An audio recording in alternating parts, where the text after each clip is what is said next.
Thank you, respected Professor Biswas and respected chairpersons. Many thanks for these kind words. A very happy morning to all of you. And I'll just introduce you to the way the current landscape of surgical education in this country is, and the future policy directions, the direction in which the future policies are going to be driven based on that. And this is also in line with the master topic of today, that is safety in surgery. For a country of this magnitude, having one-sixth of the world's population, we have only 2,355 postgraduate training opportunities, and only 30% of our population has access to surgical treatment. In terms of the distribution of institutions, we have roughly three-fourths of the institutions which are running the MDMS programs, while 25% institutions are running the DNB program. And a large part of training takes place in public sector compared to almost 50% in the MS stream and two-thirds in the DNB stream, which takes place in private sector. Besides the 3 years master's program, we have around 14 subspecialty disciplines in surgery, and we have been continuously adding these disciplines. The latest additions being the HPB, and in 2015-16, the liver transplant fellowship being introduced by the National Board of Examinations. In terms of framework, we have two distinctive verticals. The traditional university-based system, the decision making is fragmented, and three tiers of decision making are seen. The affiliating university, which does the role of just the providing an affiliation, faculty certification, faculty accreditation, and conducting examinations for and on behalf of the college. But with the upcoming of various private universities or grant of deemed university status to every large private medical college, this role practically has moved away from university to that of medical college itself, except for public sector colleges which remain affiliated to the State University of Health Sciences. So we have seen a clear vertical separation in larger states as Karnataka, Tamil Nadu, wherein the larger medical colleges have taken this power of affiliation in their own hands, while the public sector institutions continue to be affiliated to the state university. And MCI plays the role of standard setting through the regulation and through inspections. And in terms of regulations, there's little changes in the regulatory framework. The last regulation governing the PG education in this country was laid down in 2000. Perhaps that is the first and the only regulation that exists. And the only changes that have taken place in the manner in which the inspections are conducted, or the inspection checklist, or the highly subjective inspection formats and procedures which are given, and these are completely variable on a year-to-year basis. And the Government of India, under the Indian Medical Council Act, is the final decision-making authority whether to approve an institution, not to approve an institution, or to increase or decrease the number of seats. Although because of the peculiar position of inspections, many a times the Government of India, maybe due to lack of knowledge or lack of appropriate control, merely acts in I would say, a post office kind of a manner, and whatever is recommended is usually approved. It may not be the rule, but it may happen in a majority of the cases. In case of the National Board of Examinations, the programs emerge as monolith programs, and this has its own advantages of the entire process is being coordinated by the same body, although the decision makers in the body are different. There's a different accreditation committee which oversees the institutional accreditation program. The standard setting in terms of accreditation is done by this accreditation committee with final powers resting with the full board. The examinations is dealt with separately by the separate examinations committee and the dedicated set of officers which generate evidence to influence policy, and a continuous monitoring and regulatory functions over the institutions. The net advantage of having a single window approach or a single body approach is that the decision making is quicker, and many of the times the linkage between the evidence and policy is easy to establish, and turnaround time is faster. So just an indication of the way for our visiting international delegates, the way the surgical training is placed. After the 5.5 years graduation program, we have the 3 years residency training, and post 3 years residency training, we have a 2 to 3 year program. For DNB MCH, some of the programs like urology, surgical oncology, vascular, cardiothoracic, thoracic, we have a 3 year training. Whereas for some of the newer disciplines as hand surgery, head and neck, endocrine, HPB surgery, we have a 2 year subspecialty program. And it's not long years before we may be facing the same problem as the UK is facing. UK is facing a problem of over specialization, and for that they set up a commission by the name of Shape of Training. I would request those of you who are interested can go to the website, and it gives you a very beautiful insight of the way the profession has evolved into over specialization, and these trends are showing early signs in some of the large super specialty hospitals in metro cities in India, where when a patient lands in, the ownership of the patient becomes a problem, because the patient may land in with HPB problem, but he may have other surgical problems to be addressed to, and the ownership of the patient between who will be responsible for the overall treatment remains a problem. So as part of the Shape of Training initiative, we expect macro level changes as far as the delivery of medical education in one of the most developed models in the world is concerned, that is UK. And I would not be wrong in saying that we have inherited the legacy of the British medical system as far as our training systems are concerned. Now, the ecosystem of surgical training, moving beyond the institutional framework, if we link it up to the clear, discrete framework of training, can be classified in three categories. One is the public hospitals, the teaching public hospitals, which are essentially the government medical colleges, the ones where I think all of us had the privilege of going to in the last 2 to 3 decades. The second tier is the private hospitals, which are imparting training, and these are the hospitals where we are yet again privileged to today work with and train the future trainees as part of the DNB and various fellowship programs. And thirdly, the private academic institutions or the private medical colleges, as we popularly call them, and where the current generation has the I would say not so, they are in fact more privileged to go there, because the admission routes and the quality of training is somewhat different, and it's reflected here. Uh, in public hospitals, we have a patient overload, and we have more patients than the hospitals can accommodate, mainly common surgical conditions. And when we have a large population base, it's not only the common surgical conditions, but some of the rare conditions also, which we often see in the published literature and textbook coming from these institutions. And these cater to the large number of medical and surgical emergencies. The private hospitals, which have not just the common surgical conditions, but drive their patient population from high level of referrals. In fact, most of the secondary and tertiary hospitals in this domain thrive on referrals. And we have high-end technology available, whether it is minimally invasive, robotic, complex surgeries, high-end ICUs, anesthesia. In fact, if a surgical practice is built up around a big team, then that is the right place where we have some of the best teams working in the private hospitals, whether it's a combination of the paramedical and the medical staff, radiologists, anesthesiologists, surgeons, and the complete continuum of treatment is available under a single roof. The surgical training in public hospitals is driven by high patient exposure, whereas in private hospitals it's driven by a systems-based approach to treatment as well as a structured patient exposure. In private academic institutions, because of the factor of low patient exposure and lack of any standardized educational techniques, we end up having a very different category of surgical training in these institutions. The caseload varies from high in public hospitals to very variable or bare minimal in private academic institutions. Now, this is very important from patient safety and the way we train surgeons.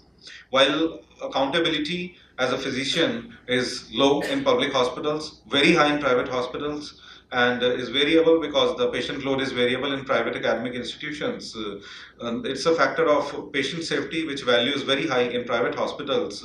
And what we are producing as a net result is we'll produce brilliant surgeons coming out of public hospitals who may not be very competent because of the reason that they will have limited exposure in terms of technology or as a team or to follow the continuum of treatment. In public hospitals, one of the problems which is usually there is it's easy to see a patient, it's easy to make diagnosis on a patient, but you can't treat a patient because either the operation theater will not be available or the facility for operating operation will not be available, or because of the inherent risk or the complications involved, the patient will be referred to some other center or the patient will be lost to follow up. In fact, this is a biggest challenge which we see when we evaluate the thesis of the research projects coming out of these set of institutions.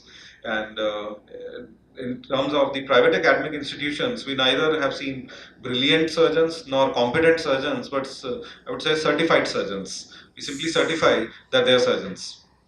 The use of simulation technology, it's variable because there are no national guidelines, there are no prescribed benchmarks, either coming from the professional society or from professional boards or from professional councils or from universities or governments. Although there has been an increasing move in this regard, and lot of institutions have evinced keen interest, and a lot of investments have also started moving in this direction, but we still are a couple of miles away from what would be a monumental day when we will have a defined policy of what constitutes an appropriate exposure to simulation technology before an exposure to high-end simulators before we actually allow a trainee to move on to patients. In terms of selection process, and this for the benefit of our visiting international delegates, we have variable admission process, but for the public sector institutions as well as for the DNB program that is administered in really private hospitals, we have an all India examination conducted every year at multiple places, a computer-based examination, 100% computer-based examination. Paper setting process is very elaborate, done by experienced faculty. The items are appraised, banked, item analysis undertaken in line with the standard assessment practices. All India merit list is formed, and 100% seats are allocated both in the public sector institutions as well as in the DNP program through a centralized counseling. And the candidates then join the center allocated to them as per their merit. Almost a similar procedure is followed for the subspecialty training in these institutions, whereas in private academic institutions, the admission process is variable, or I would say it's driven by need, necessity, the need of the trainee to adopt a discipline, and the greed of the institution to set the standards of how they would admit the candidates. The strengths of the DNB program, firstly, it offers all the advantages which are there in a private institution, that is systems-based practice, efficiency, infrastructure, patient safety. There may be some issues with an adequate exposure to patients, but for a vast majority of institutions, a graded patient, approach to handling a patient is the one which differentiates them from the other programs with a high focus on communication and professionalism. And this makes them ready for the job market to enter practice and patient service right at the end of their practice, because accountability is higher. The down period of any equipment is at the bare minimum. The concept of teamwork is seen in action, and infection rates are lower. Trainee trainer ratio is better, and this we have seen in the statistics which I had shown a few slides earlier, that although in terms of the number of hospitals, we are in roughly 30% of the hospitals where the MDMS program is there, but the number of trainees we have is lesser. That is, we have more trainees, we have less trainees per trainer, and this is also a reason that the trainees get a better exposure. The investigations reports are prompt, and we access patients to for the full continuum of treatment. Now, the most important facet of the learning cycle, the assessment. Assessment drives learning. and the three forms of assessment, how they are present in our system at various stages. Although the exit examination in India, whether it's the university based or the national DNB program, it continues to be driven by a criterion based assessment. So if you have 50%, that's a make or break judgment, you clear. But does that really certify somebody as competent or not? So we are forced to believe that yes, this is a benchmark of competence which we are accepting. And in my follow-up with more than 2,000 medical educators, we have not yet been able to identify a reference point how this 50% came. Although statistically it would be the midpoint of a bell-shaped curve, but when we collate the performance of candidates on a chart, it essentially doesn't reflect in a bell-shaped curve, and it varies on the basis of the cohort which is there. So it's not a percentile or a normative assessment wherein we are taking the best or the median value from a cohort of trainees and then reflecting into the summative or the criterion assessment. And this is what is often leading to variations in competency of surgeons, and we are struggling between the surgeons coming out of the three distinctive institutions, the three distinctive categories of institutions. And this has its reflections in patient safety as well as the way surgery is practiced as well. Another important facet is ipsative assessment. This has got a very high value, especially considering the fact that uh, the end of training assessment is maybe is not a good way to effect changes in behavior of a trainee as to what they should learn, because that 36 months of period is already gone at the end of summative assessment, and they will have little time or opportunity to make up and improve their performance. And an ipsative assessment would measure the trainee's own performance compared to the previous attempt. And this is all the more important in a skill-based program as a surgical training program, because we are moving the patient from an observed to supervised to independent practice. And we are undertaking the summative assessment as a two-part examination. Theory passing is mandatory, and there only the candidate is taken up for the assessment of clinical skills. And the assessment of clinical skills comprises of cases, viva, instrument, procedures, in some instances, direct observation of procedures and skills, DOPS as we call it. And in some of the surgical disciplines, we have introduced the OSCEs as well. Although at this point of time, we have introduced OSCEs as a in the part one of the direct 6 years subspecialty programs in cardiac surgery, plastic surgery, neurosurgery, and pediatric surgery. And the whole purpose of introducing the OSCE at this stage is we wish to undertake a capacity building in the country, as well as sensitize the next generation of students that this model of assessment is existing in the country. And over a period of time, which I foresee as 3 to 5 years, we'll be translating that into the general surgical disciplines as well. And out of this 3 to 5 years window, we have conducted already 3 sessions of examinations, and we are at the fringe of introducing it to the next level, that is the DNB surgery program.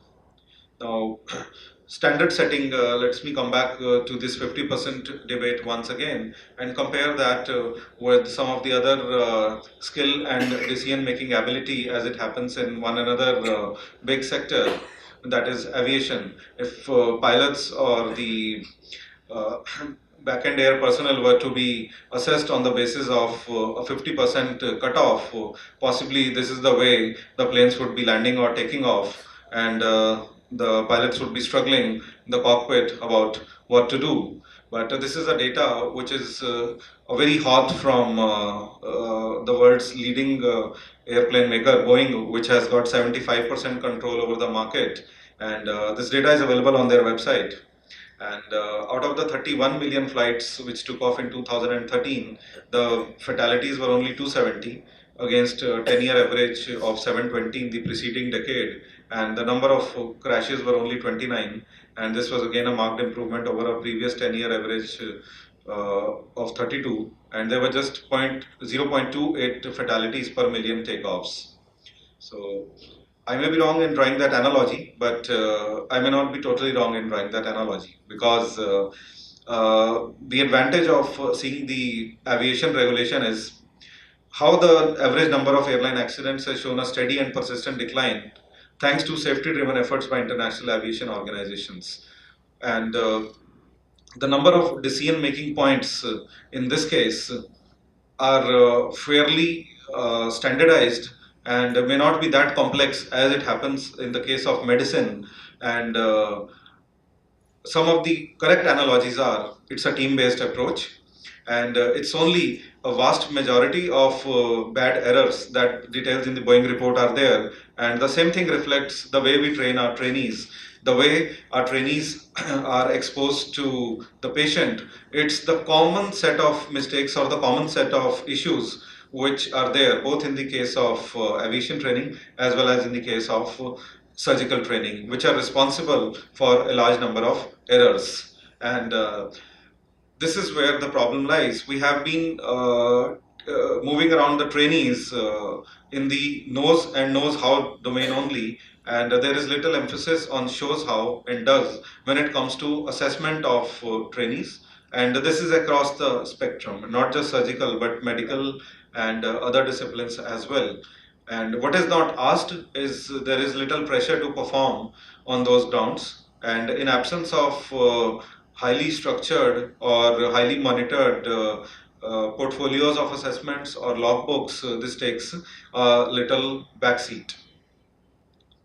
So, in a multisensory learning environment, it's typically 20%, we retain 20% of what we hear, 30% of what we see, 50% of what we hear and see, 70% of what we hear, see, and speak, and possibly 90% of what we hear, see, speak, and do. Although there is no evidence, this is from literature, correct linkage to that in medical literature still needs evidence, but grossly, this seems to be correct. So, what is the way forward?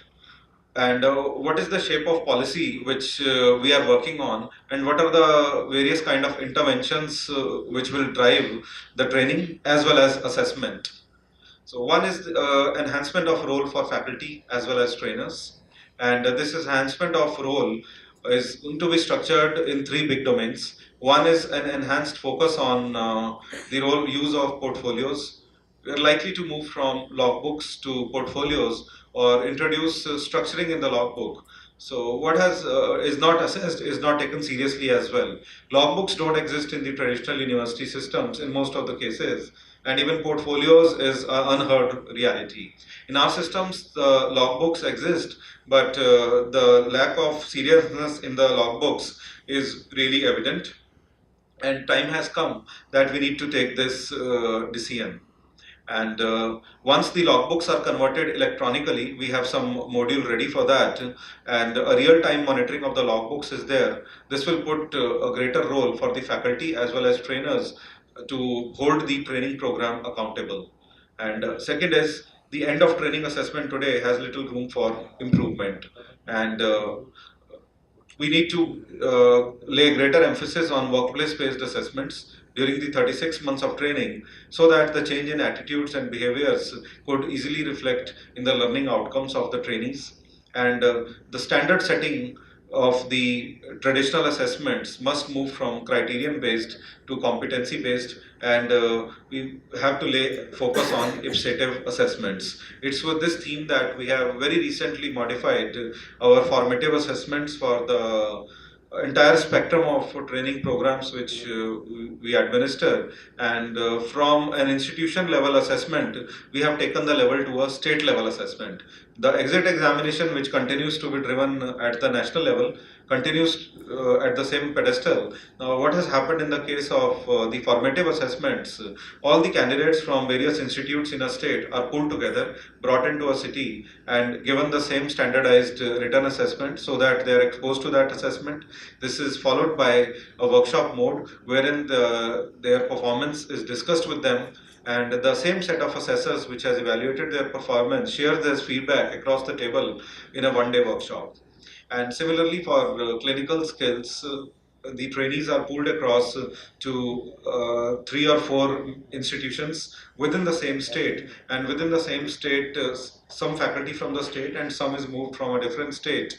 And in a structured format, the formative assessment test is conducted.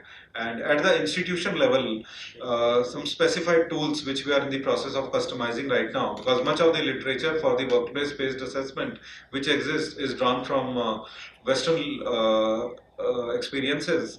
And the beauty about workplace-based assessments is considering the high level of non-uniformity in the learning environments, these tools have to be customized to a particular place and very specific of what is the role of particular assessment.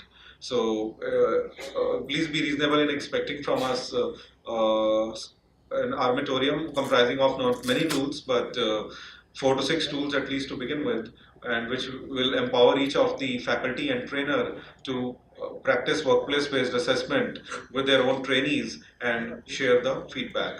And finally, the continuum of learning from training to practice needs a definitive roadmap, and the emphasis on skill labs, structured approach or a definitive policy as far as how to handle a patient, and thereafter a definitive policy of continuous professional development needs to be evolved. For this, I have already championed this cause with the government as well as the state medical councils, because we are not talking of re-registration of professionals, but at the same time a self-adaptability approach, or you identify what are the learning needs and then define that. And professional societies, professional associations have a key role to play, and I must congratulate and place on record the role played by the fellows of the Royal College in organizing or giving this training a shape, that what is, whether it is patient safety or whether it is an introduction to a new technique or a hands-on workshop,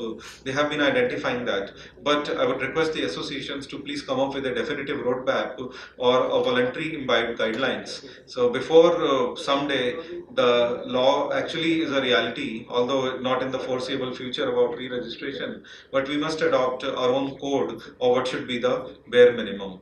In the DNB program, we have started to set up this, and I'm working very closely with the University of Health Sciences West Bengal, and we'll have some structured courses as far as the faculty development is concerned in this regard. So with that thoughts, I would thank each one of you for a very patient listening.